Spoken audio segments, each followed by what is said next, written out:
Thank you. It's a pleasure to be here. I have a question for you about your future. Where are you planning to die? Now, I don't normally start a conversation this way. And as a human, I'm not really interested in where that actual most personal of moments occurs. But as an architect and an urban designer, what I want you to think about is who will care for you in your final years? Will there be children or family nearby to hear your stories? How will you access a meaningful connection to your community or to the things that give you great joy? The principal position and the structural location of the community that you choose to age and die in will determine these answers. It is the locational choices that we make that primarily determine the quality of our ageing experience. Look at that tie. God, what was my mother thinking? This is my granddad. Born in 1899 in Hobart. At 16, he lied about his age and volunteered to fight for King and Country in the trenches in Belgium. After the war, he returned home, where he worked and lived in the city as a tram driver. He had the honour of driving the last Hobart tram on the day he retired in 1960, in an era where light rail was almost universally replaced across this country by diesel buses. Grandad lived and raised and worked and raised 5 children in a rich, mixed-use urban environment, less than 2 kilometres from the Hobart GPO, in that red dot there. I'm standing on a red dot. But in retirement, he lived with my Auntie Joan in an isolated public housing commission suburb on the outskirts of Hobart, in a tiny wooden caravan. He saw the atomisation of his city, and he saw the rise of car ownership that pushed the suburbs beyond the reach of his beloved trams. Grandad's wooden caravan allowed him to spend his final years around his beloved family. But I often wonder what he made of his isolated location, his suburban existence. No pub next door, no betting shop over the road, no post office down the street, no friends nearby, no convenient public transport. That was my past, but it will not be my future. I want to live in a mixed-use red dot, a vibrant urban community. So we need to change our thinking as individuals and as a community, and we need to reframe our ageing experience around neighbourhood and city and not be diverted by house. Sesame Street taught us that. I'm a child of the 70s, excuse me. So baby boomers started retiring in 2011, as we all know. No one else will age like them. And as demographers tell us, their cohort will move through our system like a pig in a python. Their ageing and other generational ageing will chew huge holes in future government budgets. The World Economic Forum tell us that the mismanagement of the ageing population is one of the top 5 global changes that are ahead of us. Global doom and gloom. It's very certain, in fact it's almost likely, and the impact is going to be high. But what do these changes mean for us on the ground? We know that increasing urbanisation is another driver of population ageing. And most of the large metropolitan cities with significant resources have plans to manage ageing, but none of them have any holistic plans that look at structural change at the neighbourhood level, at the ground level. It's even more difficult for regional communities, and I don't think that's Rob Nixon there. I think it's somebody else who's in denial about the where. But regional communities have less resources. Their populations are far more dispersed, and they suffer from lifestyle drivers like sea change, which concentrate their ageing population. And these lifestyle drivers also entrench this increased resistance to change. I moved here for these reasons. How dare they change? That should sound reasonably familiar to this community. And the other thing that happens is that there's this intergenerational war that goes on. So the young just leave. So ageing is compounding in our regional communities, and they're incredibly vulnerable. Change is needed, and I believe design is a provocative process that can start a useful conversation about the change we need in our regional communities.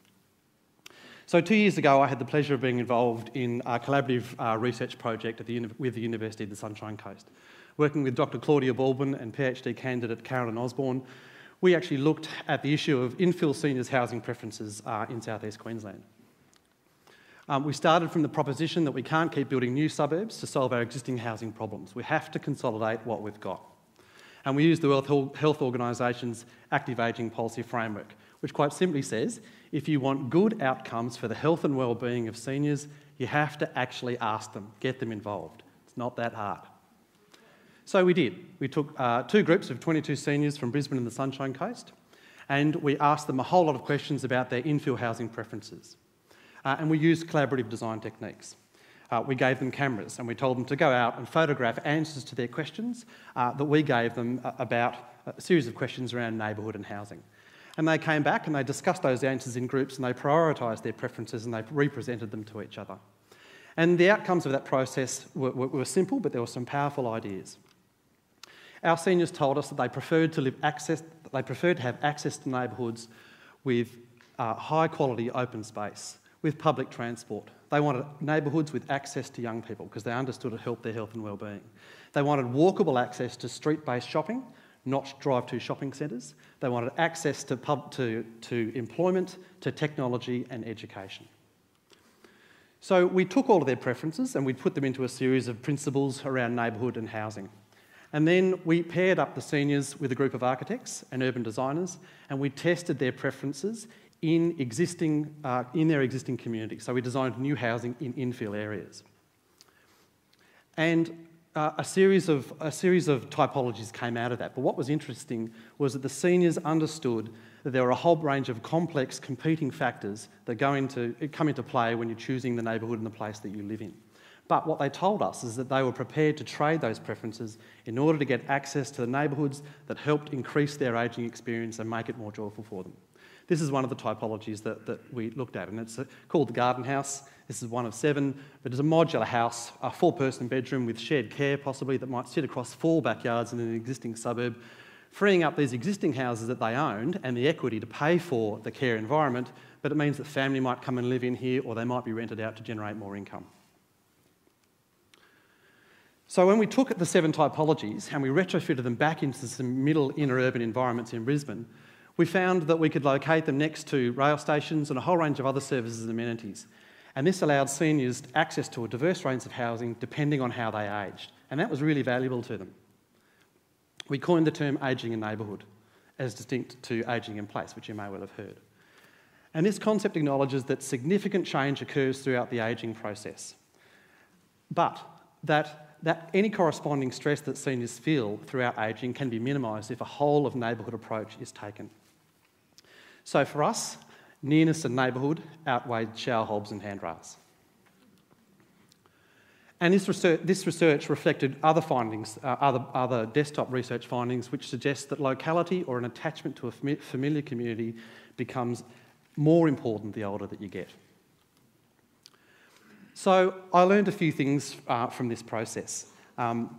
One is that the neighbourhood preferences of the young and the old align. Of course they do, duh.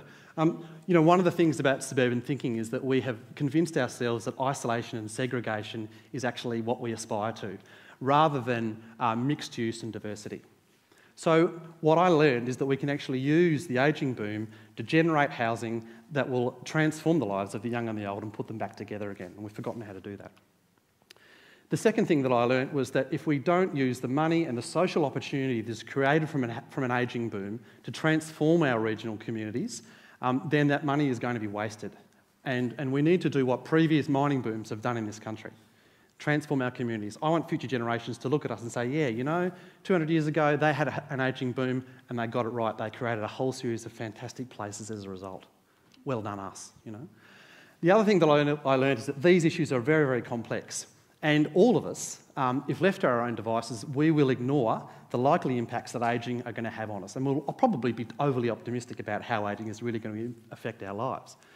But if you use design and you engage with seniors, not only will they understand the issues and embrace them and come up with solutions for them, but they will then become incredibly powerful advocates for change at the grassroots, like Jim and Noreen here. These guys are amazing. These are some of our participants and they are unstoppable. They're causing all sorts of trouble in their local community and I love it. So we need to develop positive models for change at the regional level.